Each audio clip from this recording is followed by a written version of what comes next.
রান্না করার সময় দুই শব্দের একটি জিকির মহিলারা করতে পারলে ওই পরিবারের উপর আল্লাহ রাব্বুল আলামিন গায়েবী রিজিক নাজিল করবেন। আমার মা বোনরা যখন রান্না করে তারা যদি দুইটি শব্দের একটি জিকির সব সময় পড়তে পারে রান্না করার সময়, আল্লাহ রাব্বুল আলামিন তার গায়েবী খাজানা থেকে আল্লাহ রাব্বুল আলামিন রিজিকের বরাদ্দ করবেন। আল্লাহর হাবিব সাল্লাল্লাহু আলাইহি ওয়াসাল্লামের হাদিসের মাধ্যমে এই আমলটি অ্যাপ্রুভড এবং আহমদ ইবনে হাম্বল রাহিমাহুল্লাহ তার ঘটনা থেকে এই আমলটি পাওয়া যায়। অনেকে অনেক সময় বলে, হুজুর আপনারা এত রিজিকের ওয়াজ করেন, আপনারা নিজেরাই এই আমল করলে পরে তো আপনাদের রিজিকের অভাব হয় না। দেখেন ভাই, রিজিকের যে ব্যাখ্যা, রিজিকের যে বুঝ, এটা আপনারা বুঝেনি না।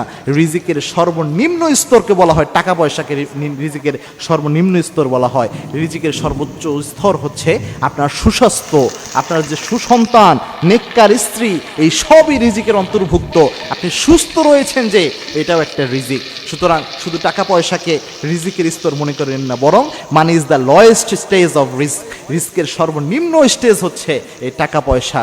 সুতরাং রিজিক যদি বৃদ্ধি করতে চান, মা বোনরা এই কাজটা করতে পারেন। সেটা হচ্ছে যখনই আপনি রান্না করছেন তখন ইস্তেগফারের আমল করবেন। ইস্তেগফারের আমল কত গুরুত্বপূর্ণ আল্লাহর হাবিব সাল্লাল্লাহু আলাইহি ওয়াসাল্লাম জানিয়েছেন, মাল্লাজিমাল ইস্তেগফার, ইস্তেগফারের সাথে যে ব্যক্তি লেগে থাকে তিনটা পুরস্কার আল্লাহ রাব্বুল আলামিন তাকে দান করেন। তার মধ্যে একটা পুরস্কার হচ্ছে ওয়ারযুকুহু হাইসু লা ইয়াহতাসিব, এমন জায়গা থেকে আল্লাহ রিজিক দেয় যা সে কল্পনাও করে নাই। কিন্তু রান্না করার সময় কেন ইস্তেগফার করতে হবে, এটা আমাদের চিন্তা আসতে পারে।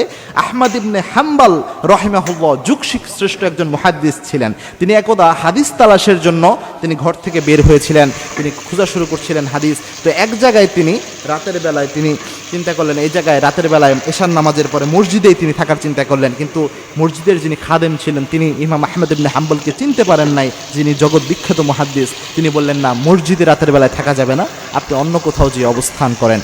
ইমাম আহমদ ইবনে হাম্বল তিনি চিন্তা করলেন, গভীর রাত কোথায় যে অবস্থান নেওয়া যায়। তিনি লক্ষ্য করলেন একজন যুবক রুটি বিক্রেতা, তিনি রুটি বিক্রি করছেন।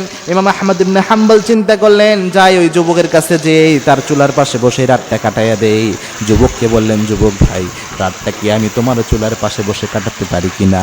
ইমাম আহমদ ইবনে হাম্বলকে ওই যুবক বললেন, হ্যাঁ মুসাফির, অবশ্যই আপনি পারেন, আপনি এখানে চুলার পাশে বসে রাত কাটিয়ে দেয়।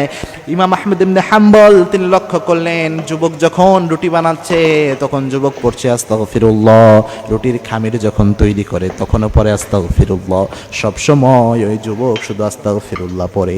ইমাম আহমদ ইবনে হাম্বল অবাক হয়ে গেলেন। ওই যুবককে বললেন, হে যুবক ভাই, তুমি সব সময় দেখছি আস্তাগফিরুল্লাহ পড়ছো, এর কারণ কি এবং এর কারণে কোনো ফজিলত তুমি পেয়েছো কিনা?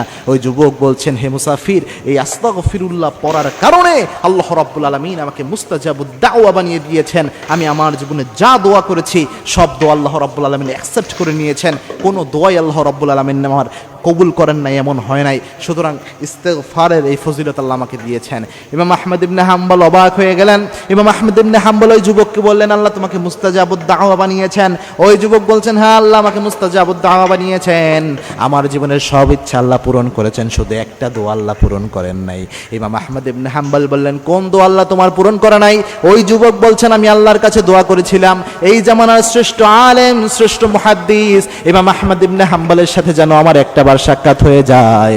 এই দোয়াই আমার আল্লাহ আমার কবুল করে না, এই দোয়া আল্লাহ রাব্বুল আলামিন অ্যাকসেপ্ট করে নাই। ইমাম আহমদ ইবনে হাম্বল কান্না করে দিলেন। কান্না করে দিয়ে ওই যুবককে জড়িয়ে ধরে কপালে চুমু দিয়ে বললেন, হে যুবক, ইমাম আহমদ ইবনে হাম্বলের সাথে সাক্ষাৎ করার জন্য ইমাম আহমদ ইবনে হাম্বলের দরজায় যাওয়ার তোমার কোনো দরকার নাই। আল্লাহ রাব্বুল আলামিন নিজে ইমাম আহমদ ইবনে হাম্বলকে তোমার দরজায় পাঠিয়ে দিয়েছেন। সুবহানাল্লাহ। সুতরাং এই